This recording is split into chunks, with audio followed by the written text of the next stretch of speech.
Bose QuietComfort 45 review. If you want something that's a bit less of a dad on a business trip vibe, but still desire Bose's sound quality and ANC chops, you'll want to look at the Bose 700, more on those in a bit. Those have a more modern design.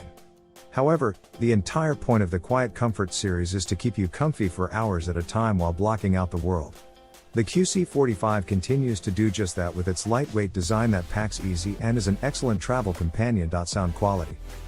You might be considering a set of Bose headphones just for their noise-canceling chops, but don't overlook the sound quality.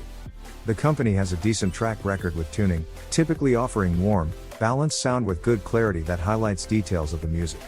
That continues with the QuietComfort 45 as these headphones handle all genres well, offering crisp highs, robust mids and deep bass when a song demands it.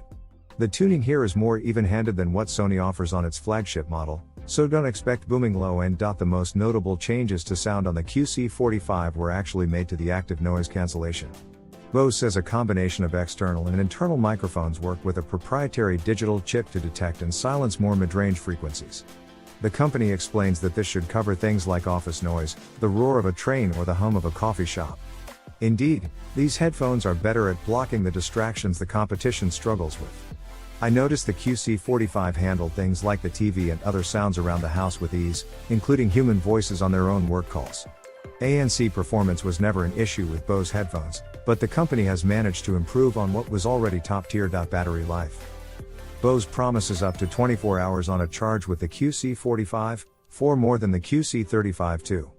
Obviously, that's long enough to take any commercial flight in the world, or to get you through a few full work days with ease.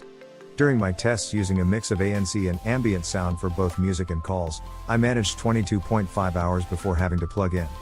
That's slightly under the stated figure, but still quite a long time. If you find yourself in a pinch, Bose has included a quick charge feature that gives you 3 hours of playtime in 15 minutes. It's more than enough to get you through your commute home, a workout or a Zoom call.